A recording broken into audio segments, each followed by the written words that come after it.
पत्नी थी, नारी थी पहली, वो दूजी सुरुचि आई।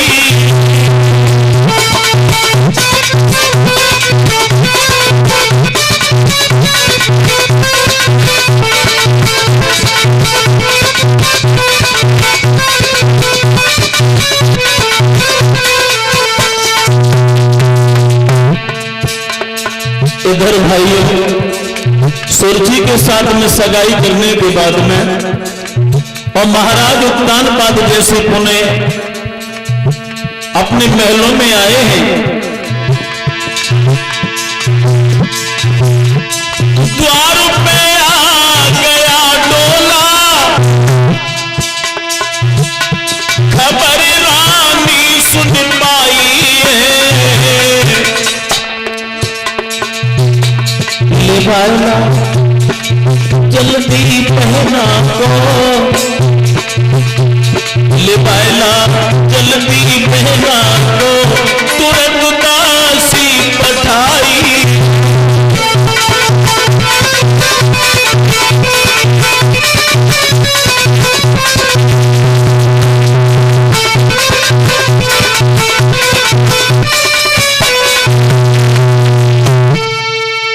इस तरह से आज बड़ी रानी को जब मालूम पड़ा है कि मेरे पति शादी कर लाए हैं, तो दासी को बुलाया और दासी से एक बात कही है, बोली दासी मेरी छोटी बहन आ चुकी है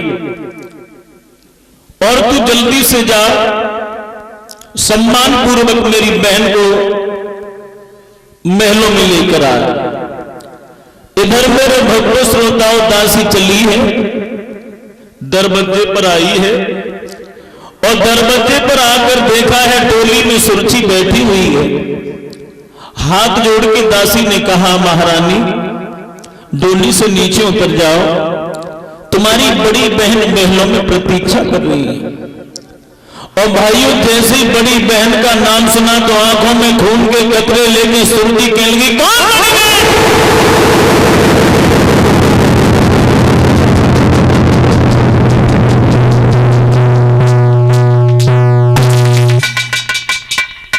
दासी तेरी बुद्धि खराब है? अरे किसका परिचय सुना रही है तू? मेरी कोई बड़ी बहन नहीं है।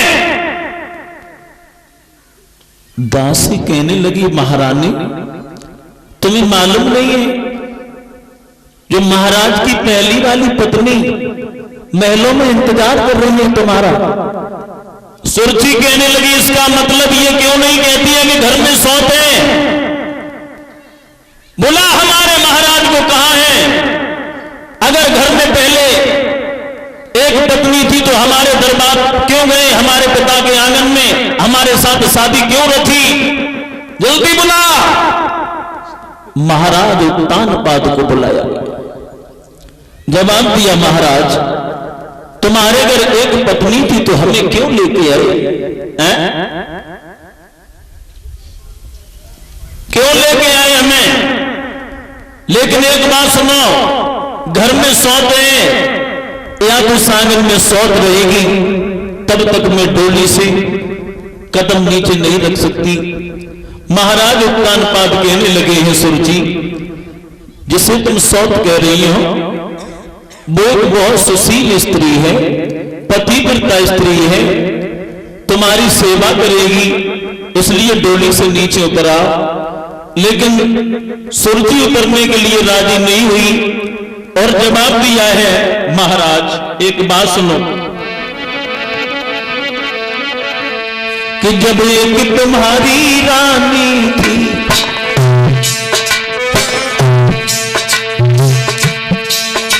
तो हमें व्यर्थ ले आए हो, वो भोगी करण को काफी थी धार झोंकी में ले आए हो।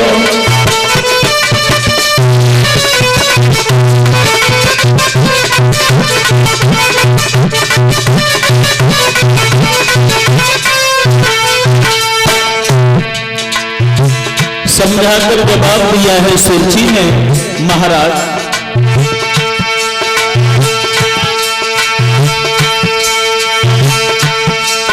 अरे अभी नहीं कुछ बिगड़ा है, ये टोली वापस जैसे तुम हमको लाए हो बाबुल के घर तक छुड़वा दो।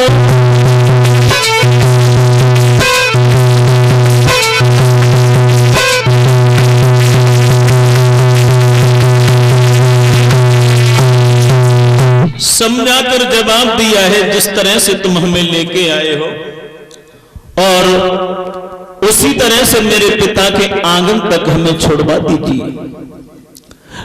नजर नजर में बीत रही हमको है अब साथ, घर से उसे निकाल दो या दो मुझे तलाक।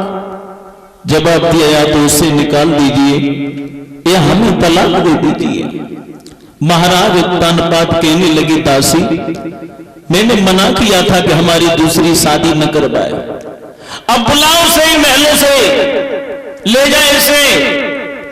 दासी ने बड़ी रानी को सूचित किया है। अब बड़ी रानी सुनीति को जब सूचना मिली है तो आरती की थाली सजाई है।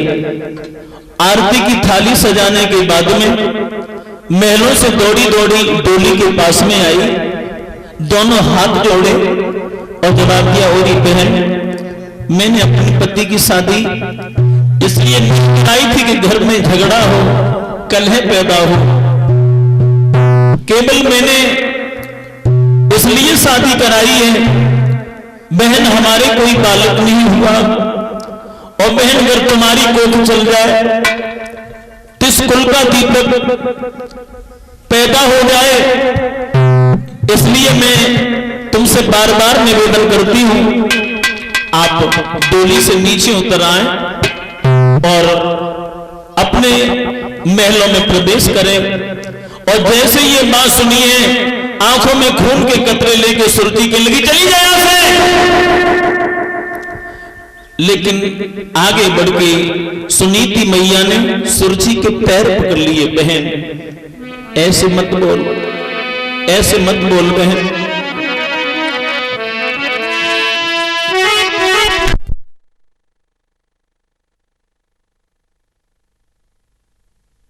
जब तक नहीं उतरूंगी, जब तक इस सौत को महलों से बाहर नहीं निकाल देते।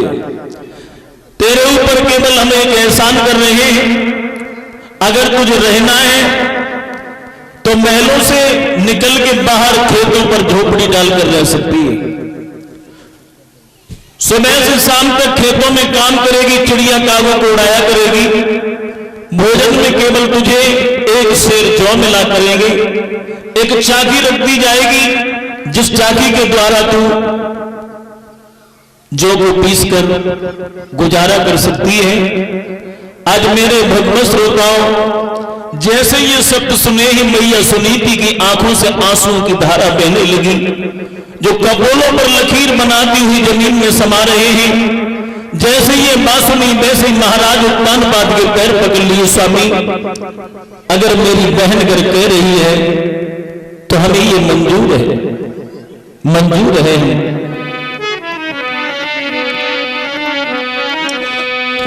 कि जो सौत मुझसे कह रही मोको नहीं बिल्कुल उजर, एक शेर जो मोई बहुत हिम तो बाई में कर लूंगी गुजर। महाराज अगर हमारी सौत कह रही है तो मुझे एक शेर जो मंजूर है और मैं उसी से गुजारा कर लूंगी। आज मेरे भगवत श्रोताओं, मैया सुनीति को महलों से निकलवा दिया। मैया सुनीति जब चली है आंखों से आंसू बहते हुए, कि आंखों से आंसू जारी है, कि घर से महारानी चली दीनी।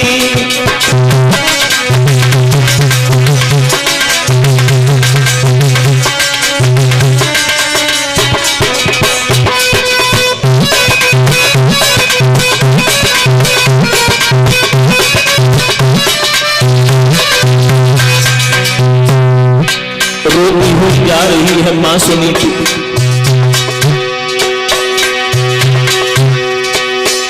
आखिन से आंसू जारी, घर से तुकियारी चल दीनी,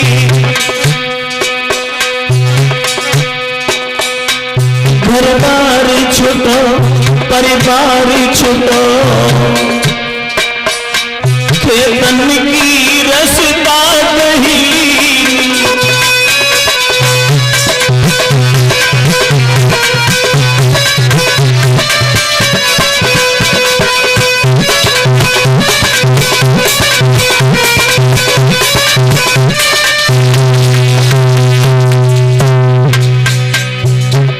कहाँ एक रानी पलक मात्र में नौकरानी बन गई, बारे समय बारी किस्मत।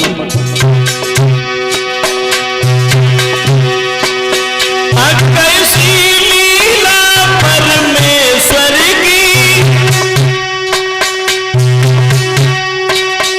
क्या हाल प्रभु ने बना दिया,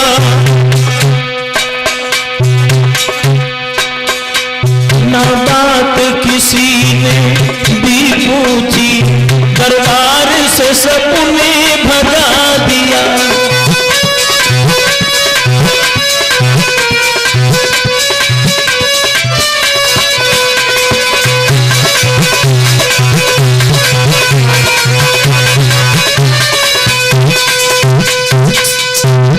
इस तरह से आज रोती हुई मैया सुनीति महलों से निकाल दी, खेतों पर पहुंची है, झोपड़ी डालकर रहने लगी।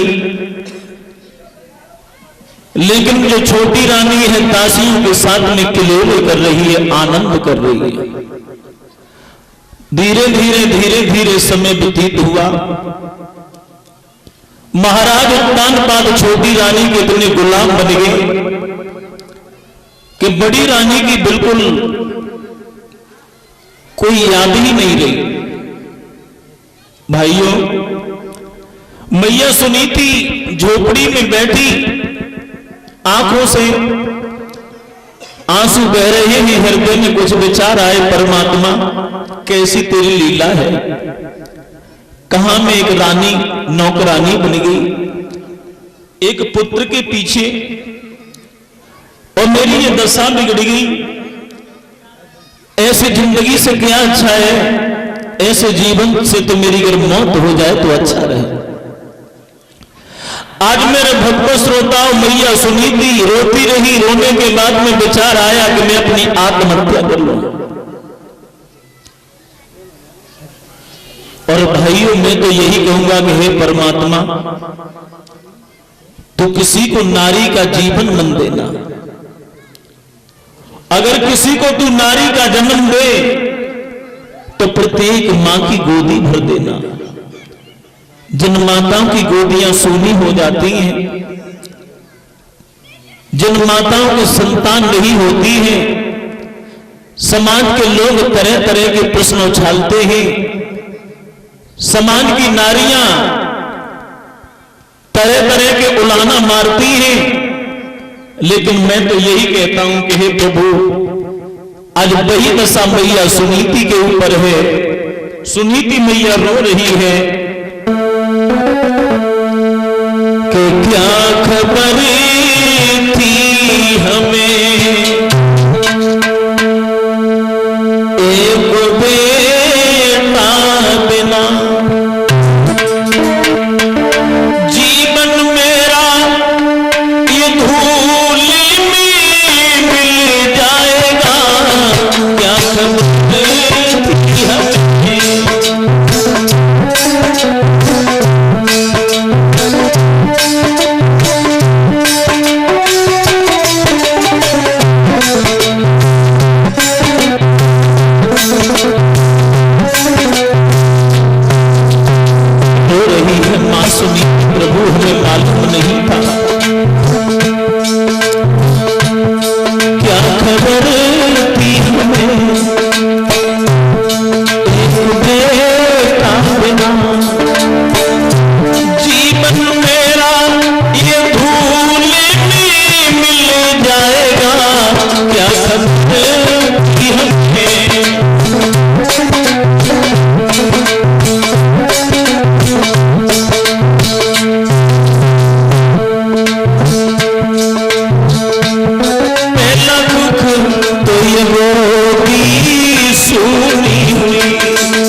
कष्ट तो हमें ये कि मेरी गोदी सोनी होगी। पहला दुखी तुझ गोदी सोनी हुई, दूजा दुखी तो पति की बाह छूट गई,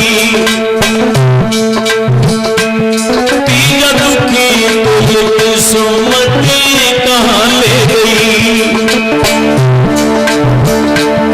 इसी गम में मेरा दम निकल जाएगा, क्या पता था मुझे, पता था।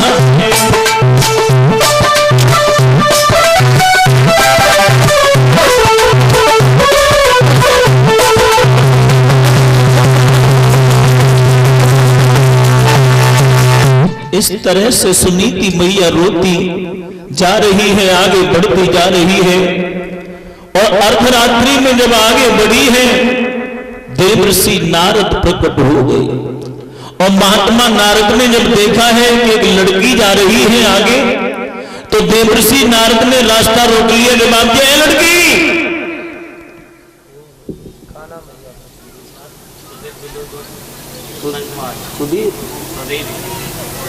ये सुधीर संत कुमार जो विनोदपुर के रहने वाले इसी गांव से, और हमें ये 100 रुपए से सम्मान कर रहे हैं। भगवान सदैव घर में सुख शांति बनी रहे, धर्म के प्रति समाज में सम्मान बना रहे। बोल गोविंद भगवान की। और ये रोहित की तरफ से 50 रुपए हमारे पास में आए हैं। भगवान सदैव घर में सुख शांति बनाए रहे। देवर्षि नारद ने कहा, लड़की तुम कहां जा रही हो अर्धरात्रि में? आगे झाड़ियों में कोई बनेले जीव जंतु होंगे, तुम्हारा भक्षण कर लेंगे, पीछे लौट जाओ। सुनीति बोली, बाबा ये अभागिन अपनी कुच्छा से पुत्र को जन्म नहीं दे सकी, तो ऐसे जीवन से हमारी मौत हो जाए तो अच्छा है। मैं मरने जा रही हूं। और जैसे ये बात सुनी, महात्मा नारद कहने लगे, क्यों मर रही है, क्यों मरना चाहती है? जवाब दिया, बाबा जी मेरे कोई पुत्र नहीं हुआ, मरने से क्या पुत्र हो जाएगा? बेटी तुझे मालूम नहीं है, डाली से एक बार पत्ता छूट जाता है, दोबारा डाली से नहीं लगता। एक बार ये मानव जीवन मिलता है, बड़े पुण्यों के बाद में बार बार ये मानव का जीवन नहीं मिलता है, इसलिए तुम घर लौट जाओ। सुनीति कहने लगी, बाबा मैं घर नहीं जाऊंगी, मैं मरने आई हूं, मैं मरना चाहती हूं। देवर्षि नारद कहने लगे, नादान मत बनो, तुम घर चली जाओ। आशा ही नहीं बल्कि हमें पूर्ण विश्वास है कि तुम्हारे बहुत सुंदर बालक जन्म लेगा। सुनीति कहने लगी, अब हमें मालूम पड़ गया कि बाबा लोग भी झूठ बोलने लगे, मेरे कोई संतान नहीं हुई, तब मैंने अपनी छोटी अपने पति की शादी करवाई और मेरे सौतेले भी कोई बालक नहीं हुआ, और आप हमसे कह रहे हो कि बालक हो जाएगा। देवर्षि नारद कहने लगे, बेटी घर चली जाओ।